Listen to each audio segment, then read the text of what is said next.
So pretend we're all 3-year-olds, Nathaniel. What the he- hell is this thing? Here are the three metaphors I've found most useful for the layers of this, because there are different things going on in Bitcoin. I think the top layer, and this isn't just promoting my book, is the idea of digital gold. This is the token that is worth something, that people pay something for. And it's a scarce commodity like gold, but instead of a physical substance, it's a digital substance. So that's one part of it.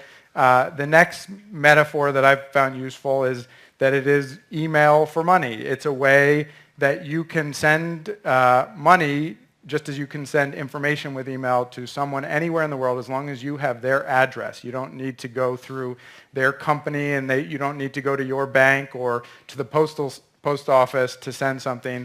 It's a sort of protocol that allows you to send things around, send money around, so like email. And then the third part of it, and this is where it gets more complicated, but it's essentially just a big spreadsheet in the sky in which all of these little digital tokens are recorded.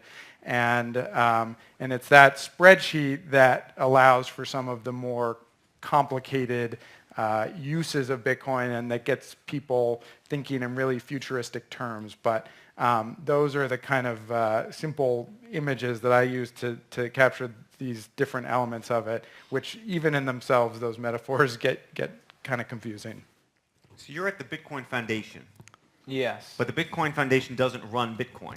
No, it doesn't. In fact, nobody does. No, and everybody does. Everybody who chooses to participate, everybody who chooses to run some software to try to maybe create some Bitcoins by buying some hardware and doing what's called Bitcoin mining. How can I get a Bitcoin? I can send one to you. You can get a digital wallet. You can get a wallet on your cell phone. Is probably the easiest way. There are a bunch of different Bitcoin wallets. And then you find somebody who has some and you buy them. Or you do what I did. You get a job that pays you in Bitcoin. And then get your salary sent to you in Bitcoin every month, just as instead of into your bank account, it goes into your digital wallet. So it's really no different than any other currency, right? How do I get euros if I need some euros for something? Well, I either earn them because I'm French and I'm working for euros, or I buy them at at some exchange if I'm going to Europe and I happen to have some dollars. Bitcoins are the same. So the goal of the Bitcoin project, if you read Satoshi's paper, really was to be the world's first successful digital cash, to be a successful currency like euros or dollars. We're not there yet. Who knows if Bitcoin will ever get there. Not issued by a government or controlled by any one individual. That's right. No, issued by everybody who wants to participate in the network and validated by everybody who's participating. So this spreadsheet in the sky, everybody sees, everybody makes sure that all of the rules are followed. And assuming that the rules are followed, then you have a valid Bitcoin transaction. And so if I were to send you some Bitcoins, that transaction would get sent to this giant spreadsheet in the sky.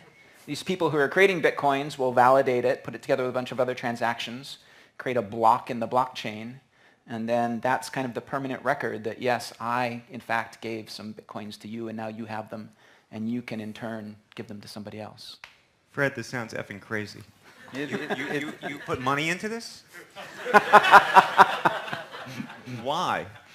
Well, I actually don't think that the spreadsheet analogy is exactly right. I like to think of the blockchain as a peer-to-peer database.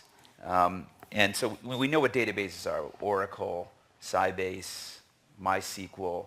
We've had databases in computer science for 50 years now, and they run almost every system in the world, has a database underneath it.